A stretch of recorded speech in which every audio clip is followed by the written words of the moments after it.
wonder what tonight has got in store for us. Who are you?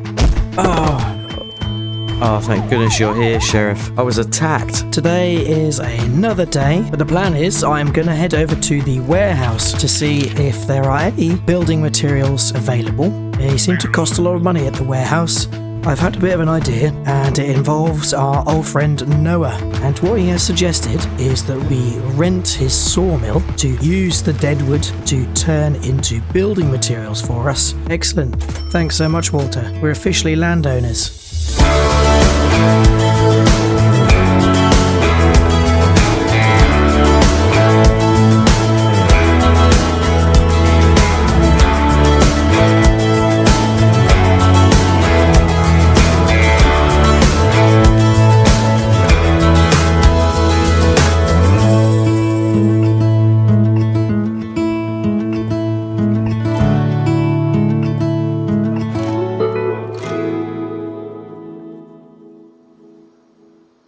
Hello everyone, and welcome back to the American Dream at Riverbend Springs.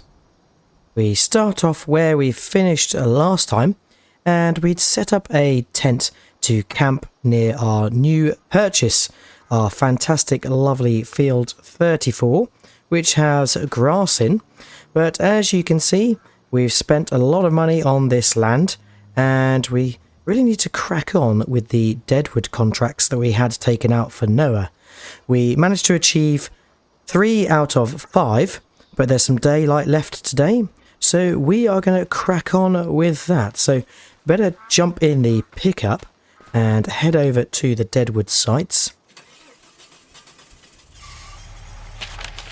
Now the 2 that we have remaining are the one in the east and then one further in the south, which is the one nearest the watchtower. So I think we'll head to the easterly located one first of all, as that is the closest. And I was actually having a little look around the area or plot of land that we have purchased, and I think where I'm currently driving is going to be a better place for the tent, as it sits on higher ground and we can look out onto the field a little bit better. Right, let's just merge with the road here, make sure I'm not going to aggravate any motorists, but there we go. Yes, we will look to probably move our tent later on. We haven't got enough money to stay in Walter's houseboat, and we want to save as much money as possible at the moment because funds are a little bit low, so that is probably what we will do. So I'm going to have to head to the store later on, grab some food for a bit of a camp out, and also grab a few little bits of hopefully cheap hardware for us to cook with. Right, I can see the deadwood location on the map. It seems to be in a hilly section to the left, but we're perfectly used to doing some deadwood in the hilly areas as we had some trees fall down some cliffs last time. So let's just quickly turn in here and hopefully we can find bit of a flat place to park out. Here looks good under this tree in a nicely shaded area, and for November it is quite sunny and warm still. Just grab the axe out of the toolbox here, and yes, we've got the flap open on the pickup and the flap down on the trailer. Cool, so it's back to some deadwooding, and hopefully we can get this sorted out fairly sharpish. I can see the first tree here and another one close by, so let's get busy.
Okay, it has been another long slog, and I am a portion of the way through the last deadwood contract, which is in a site near the watchtower, which is just up and over the hill here. And I have a bit of a problem because we are only 70% of the way through the contract. I have filled up the truck and trailer with I think it's 6 trees so far, and we're only at 70%, and I have scoured the entire area where the deadwood contract is, and I cannot see any other deadwood trees to cut down. So I'm not really sure what Noah is on about, because there are certainly not the quantity of trees here that he has stated. So we're going to have to raise that with him and sort of bring this contract into a bit of dispute and see what we can do. Maybe he will still pay us, maybe he won't, but either way we've been able to get a good 6 trees worth of deadwood out of here, which is good. But yes, I'm looking around the area and I cannot see any more deadwood trees. But if we take a look up there, we can see the watchtower. Oh, and I think I can still see the sheriff's patrol car, so he must be having a little look around for fires still. Yep, I have searched high and low and all around this dedicated zone for the deadwood contract, and I cannot see any more, so we're probably going to have to call it there, head back and go and see what Noah's got to say. But we can exit the deadwood site and head back to the sawmill. And I think I will be very pleased to see the back of deadwood for at least a while, as it has taken up a good portion of our time so far.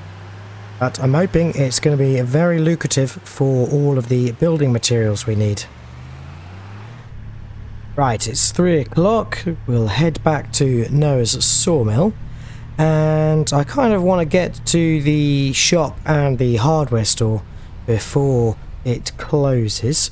So we do need to have a bit of a wiggle on to get there in time. And I have not forgotten that we had a couple of piles of logs on the side of the field and up the top of the hill from one of the sites last time. I think the plan is with that, we're not going to commit that to building materials. We will actually pick that up and take that back to our new area of land. And we'll probably use that for some firewood, as of course we are camping out tonight, and we'll probably need some firewood for the foreseeable to keep us warm. So I think I'll just load that up and take that back to our little piece of land. Another load to drop off. And if we take a look at this sawmill, we can see we've got 65,000 litres of wood in there. So we've filled it up to just under 50% capacity, which is really good. And Noah is working his way through making planks long and wooden beams. But there's still quite a bit to process, so we'll probably have to keep leasing the sawmill for a good few days and months. Right, we'll leave the truck there for a second. I'm just going to head up here, go and see Noah and ask him about what's going on with this last contract. Oh, hey Noah, how's it going? Yeah, we're not too bad, thanks, but we've got a bit of a question about this last contract. So we've spoken to Noah and we can collect the fee for Area 55, where we managed to complete the deadwood contract. However, for Area 86, apparently there were 7 trees in total, and I must have miscounted because we've only loaded up 4 trees, and supposedly there are 3 trees remaining, but I could not see any of those 3 trees. And unfortunately, this is not really Noah's contract. He is subcontracting for the Forestry Commission, who owns the land surrounding Field 86 and where the watchtower is. And if we've not met the quota for the deadwood trees, unfortunately we cannot be paid, so we have no choice but to terminate that contract. That's okay, Noah, we understand it's not your fault. Forestry Commission must have got it wrong how many trees they had to cut down. But at least we were able to cut some trees down and get that deadwood into the sawmill. How's all the building material preparation going? Ah, that's good news that we can expect the first batch in a month or so. Oh, I see. That's very kind of you. Yes, certainly, we'll take you up on that offer. So, Noah feels a little bit bad that we weren't able to be paid for that last contract. And he has said that he's got some prefabricated walls and some planks left over from another job he was doing. And to make good on that last contract not being cashable, he has offered us this for free and has given us some draw-out plans for a bit of a shed/shack that we could look to build in our new plot of land. Now, it'll only be small, but it will mean not sleeping in a tent every night, so that sounds good to me. Thanks, Noah. We'll certainly take you up on that offer. Can I come back and collect these in the morning? Great stuff. We'll see you then. Well, that really is kind of Noah, and I look forward to potentially building a little home for ourselves to live in. That is until we are able to construct ourselves a proper farmhouse. So we will come back and collect those materials from Noah tomorrow, as we're running out of daylight today. And we can at least go and grab a stack of logs and the stuff we need from the store. Now, I think this is the field where we had the log pile, but I'm not seeing any logs, which is rather strange, which probably means someone has half-inched them and taken them for themselves, which is a little bit annoying. I wonder if that's the same up the top where there was another pile, so I'll have to go and check that out. But yeah, looks like someone's come along and helped themselves to that log pile, which is rather annoying. Oh, hold on a minute. What's this? Oh, looks like there's some sort of cave here. Let's have a little look, see. Ah, yeah, looks like quite a sizable cave. And it looks to go in quite far. Oh dear, sounds like there's something very gruesome in there. I think we better leave that well alone. Must be a bear or a coyote or something that lives in there. Right, so let's go check if there is a log pile up the top of the hill. But if not, it looks like we might have to buy some firewood. Now, the other log pile was just off to the side of the road up here. And yes, it looks like this one has gone as well, which is very interesting. I don't know if someone was watching us and has come along and taken those piles of logs. That would be very strange. Or maybe more reasonably is that the landowner has come and taken them for themselves. I guess that is probably the reason why. But yeah, we better head on to the shop and the hardware store so we can get some things for our camp out tonight. Right, I'm led to believe that the hardware store is this one on the left here. Here we go.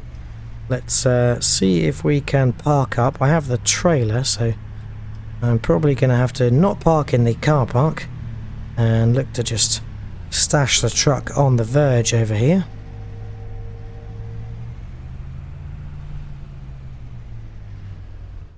There we go. Can stay there for a moment. We won't be long. Hardware Bob. There we go. Right, let's see what we can get. There we go. We've spent $50 in there, but we've picked up some essential camping gear. We've got a plate, bowl, and some cutlery to eat with, a pot to cook in, and this handy bucket, which will help us get some water out of the stream nearby. And Bob's Hardware also offers tool sharpening, so we've given our axe a bit of a sharpening here. And I noticed that Bob is hiring, so maybe a job at the hardware store will suit if times get hard. But let's grab our bucket and we can get that into the back of the pickup. and over to our patch of land, but not before we go to, I think, the general store to get some food. And I fancy cooking up a nice steak over the campfire. There we go, Bucket can sit in the back and we can head on over to the general store. Now I will have to fuel up at some point, but I am resisting until we have a little bit more money in the bank, as yeah, I'm not really sure how much is that going to cost, and we might need every penny possible to live off.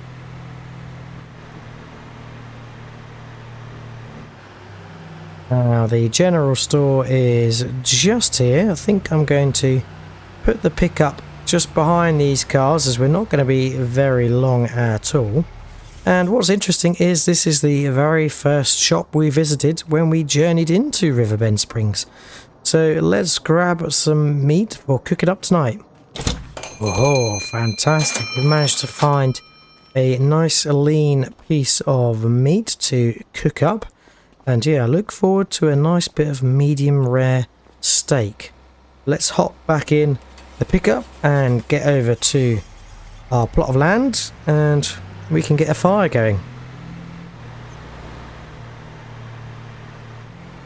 Now, one thing I've been meaning to try in Riverbend Springs is the ferry boat. It's been mentioned by a couple of people, and it seems to cross the river at certain points. And rather than driving all the way around past Noah's sawmill again, I thought we might cut across over here and use the ferry to get over to the area where our new land is. Right, the ferry is over the other side, but I have requested it, so it is coming over this way. Guess we should probably jump back in the truck and get ready to embark. Here it is. It is ready for us, so we can head on board. Looks like we are the only car that is on the ferry at this hour. But yeah, if we pull up to the other side, we should be able to stop. Engine off, I think, is the rule. And we can wait for it to start crossing. Well, it seems like we can't cross at the moment because one of the big barges is going past.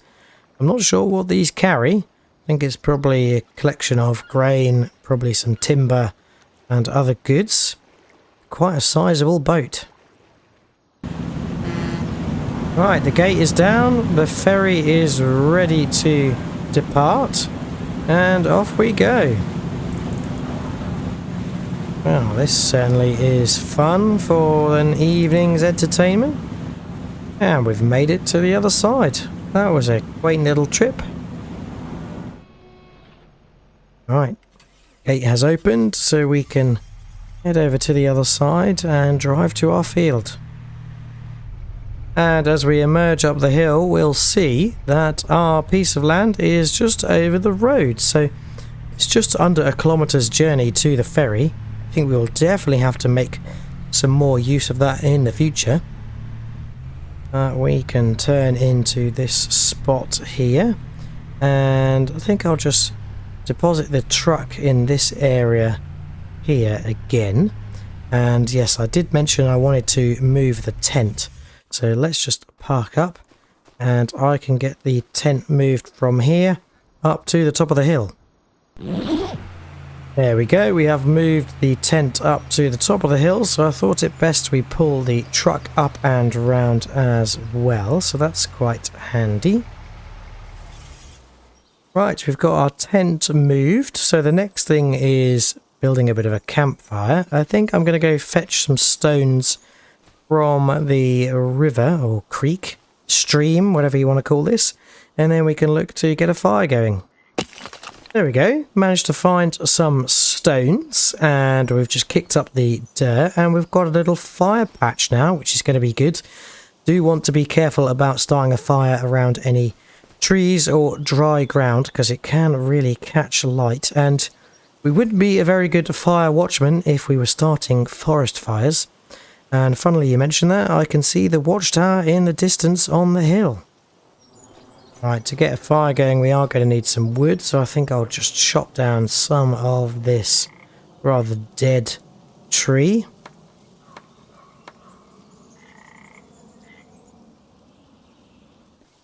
There we go, we have been able to cut down a few logs from that tree, and that should keep us going overnight.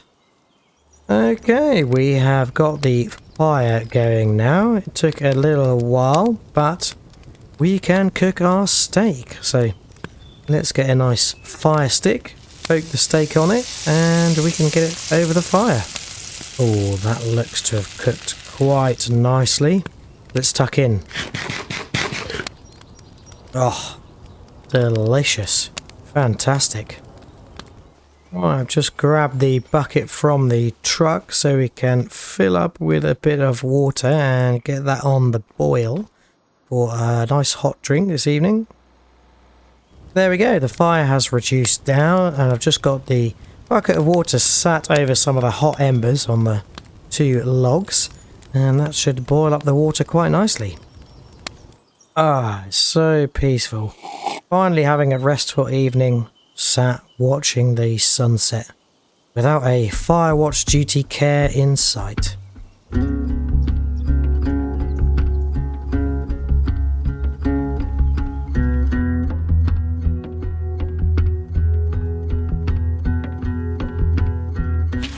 It's just gone 8:30 now. I've been reading a few pages of the old book, and the temperature's dropping a little bit, so I think I'm going to get in the tent and try and get some sleep if I can. Seems to be another clear night, but that does mean the temperature is going to drop, so better zip up the tent and get to sleep.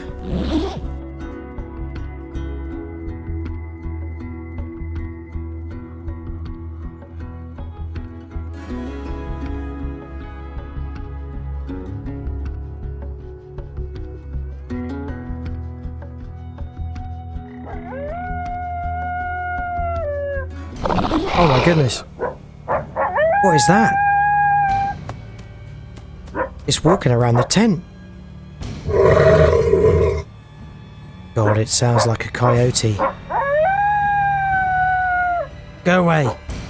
Get out of here. Better not open it or leave the tent. Probably could smell that nice steak that we cooked up last night. Clear off.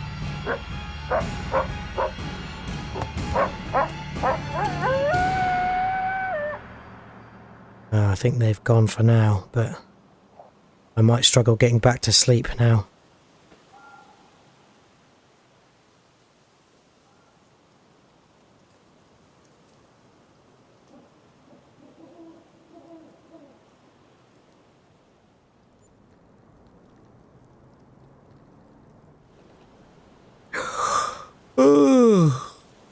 Oh, we've just woken up, and I could hear some pitter-patter on the tent, so we better get the door open up and take a look outside. Oh my, well, it is 8:22 and it looks like we have woken up to a bit of a flurry of snow. It doesn't seem to be setting at the moment, but temperature certainly has dropped. Well, we did have some very strange noises overnight, but we managed to get back off to sleep. I think the first thing for this morning is getting a fire going so we can get warm again. I'll just grab the firelighters from the truck. Oh my god. What on earth is this doing here? And there's another one. It's those wicker men that we saw at the barn. Who's come and put that here? I didn't even know that anyone knew that I was here. Only Walter and Noah. How strange. But we didn't even hear anyone overnight. And these are the same wicker men that were at that barn. But we were the ones that spotted the barn fire, and we warned the fire brigade so they could come and stop it. And then we got attacked by that person in the bike helmet. So maybe we weren't supposed to stop that barn fire. And that person knows who we are and where we are. And they've given us a warning with these wicker men. Well, I don't know. I'm going to try not to think about it too much. Let's just get these chopped down and out of the way, as I don't want them anywhere near, thank you very much. Well, I've just used those wicker men for some firewood, and burning it up has made me a nice cup of tea this morning. I'm not going to be put off by anyone trying to scare me away, but it is a little bit alarming. We will have to watch our back in Riverbend Springs, as it seems like someone does not like our presence, that's for sure. Right, I think we will leave the tent where it is for now, but later on today we are going to go over to the sawmill and grab the prefab walls and planks from Noah, so we can look to build ourselves a little bit of a shack. And then I think we'll go over to Walter's to grab the stones we collected for him previously and get that over to the cement factory to make some more building materials. Well, the snow is really coming down now, so we better set off. Our first port of call is going to be Noah's, and we can hopefully get the prefab walls and planks loaded up that he has kindly gifted us. And then we will head on to Walter's to see if we can take the stones to the cement factory. So I'm going to head on over and get those jobs done. I'd better turn the lights on in this weather. It is pretty dangerous, and the snow hasn't set yet, but I'm guessing it might do at some point. Just pulled into the sawmill, and I can't see Noah, but the materials he has given us are still here, so that is good news. I think what we'll do is just park in this little space over here, get the trailer side panel opened up. There we go, that should make it easier to load. Of course, this is quite bulky, so I can't lift it, but I do know that Noah keeps a forklift around the back. Yes, Noah has this Manitou forklift. Well, he's given us the materials, so he must be happy with us borrowing his forklift to get it loaded. Alright, so we will head over here and angle ourselves for picking up the prefab walls first of all. That's the biggest thing, so we should load it first. Let's just make sure that the forks are aligned properly. And we've got them lowest to the ground. There we go. Should just be able to slide the forks underneath, hopefully, and tilt backwards. There we go. And we can head over to the trailer. Now, we do have a little bit of experience of forklifts from the past, so that is quite handy. We have a bit of a jack of all trades type experience level when it comes to certain things, just not so much on the farming front. That is where we are relying on the likes of Walter to tell us what we need to do. Right, it's not quite straight, but if I lower this down now, hopefully we can then push it on and kind of straighten it out with the other wall. There we go, I'm just giving it a little nudge with the forks, and it is at the front section now, so should hopefully have space for the planks to go alongside it. There we go, that's just about squeezed on, and again we can give it a little push with the forks. Perfect! Right, that has gone pretty well, so let's just get the forklift parked back up. And we can get on our way over to see Walter next. Reverse it back in whence we found it. There we go. Super. That's a good bit of loading. So let's get that strapped up. There we go. Quite a tall load with the prefab walls, but we will make it work. Certainly was good of Noah to give us these materials. And that was out of the goodness of his own heart, really, because the final deadwood contract we did near the watchtower didn't really work out. We couldn't complete it because there were not enough trees there that needed to be cut down, and that's kind of the Forestry Commission's fault. So yeah, it was nice of Noah to make it up to us in that way.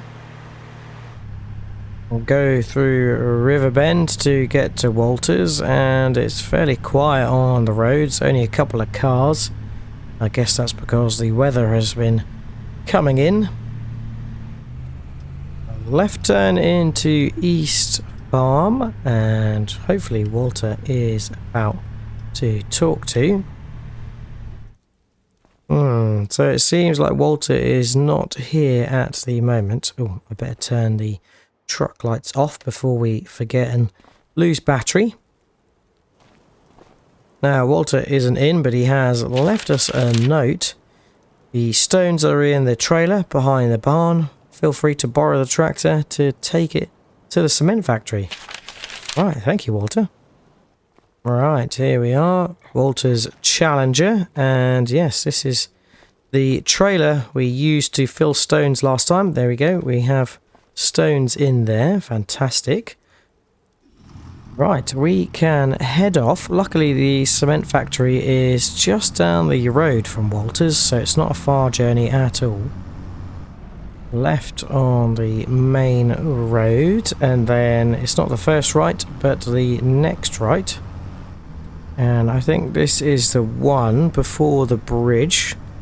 And if we go on down here, yeah, I think this looks about right. There is a barge on the water, and the cement factory is this building here. Right, we just need to get our bearings, and we will need to lease the factory to turn our stones into cement. Hello, anyone in? So the kind foreman has shown us round back to where we can lease the factory and deposit our stones. Crikey, to lease it is quite expensive. Well, it's just over $1,000 to lease it for the day, and that is going to near enough clear us out. So I don't think we're in a position where we could lease the cement factory yet. I think what we'll do is ask if Walter could kindly hold on to the stones a little bit longer for us, and once we have built up a bit more stones, maybe from doing some more stone picking contracts, we will bring it over to the cement factory to have the stones turned into cement. But for the time being, it's not worth it. Perhaps a good plan is that we could do some more contracts for Walter and for Noah. Also, maybe we can see if there's anyone else in Riverbend who needs our help, and if we earn a good enough amount of money, we could then rent the cement factory. There we go. We will park back up, and I will drop Walter a message just to let him know that at the moment we're not able to utilise the stones in the cement factory, so could he hold on to them for us? That would be really beneficial. Yeah, Walter has a really nice farm going on over here. Hold on a second. That looks like one of the wicker men that was at the barn and then was placed near our truck overnight. That is strangely similar to the wicker men we saw. That is strange. I don't think Walter is the type to play those sorts of games. But that is certainly interesting. Maybe it's someone that Walter knows that is behind this. We'll have to check in with Walter when he is next around. But for now, let's get back to our land and we can build our little log cabin. There we go. I can see our tent in the distance, and I think the best way to access our land is actually from this top road up here. There we go. We can turn in slowly, make sure we don't tip the load, and then we can just get this flap opened up. There we go. Alright, first things first, let's get the tent deconstructed and packed away. There we go, that's packed away. Let's put it back in our trunk in the pickup truck. And right, we can get these materials off one by one. We don't need to take the whole pallet. And I think our little shack, log cabin, hut is going to go in a similar place to the tent. So let's get building. Well, it has been a busy time, but I have been able to construct our log cabin, and it's very small, but I think it's going to be perfect for us at the moment. Let's have a little look inside, shall we? Now, I probably have a little bit of leveling to do. I better get the shovel out and see if we can make it less of a hill. Try and straighten it out. Let's open up and take a look inside. And here we go. We have a little sofa and coffee table here, which is fantastic. We've got a little kitchen area with a sink. That's just plumbed up to a tank of water for now, not to the mains. A little electric stove and electric fridge. I have wired it up, probably not legally for the time being, but yeah, nonetheless, it is going to work for us quite well. There is a toilet in the back here, which is just going to a black water tank at the moment. And yes, if we press up here, we have a bed that lowers down. So it is a perfect living situation for us at the moment, which is, yeah, really good. A nice upgrade from the tent. But obviously in the future, we will want to build a full and much larger farmhouse for us to live in and thrive in. But this is a great start. Well, with the temperature still very low and the snow coming down, we will see if any of this snow sets. But that is it for today. I hope you have enjoyed watching. If you have, remember to drop a like and subscribe if you haven't already. If you've got any tips, tricks or things you'd like me to do, then feel free to leave a comment. But all that's left to say is, I hope to see you again next time on the American Dream at Riverbend Springs. And until then, catch you later. Cheers all. Bye bye.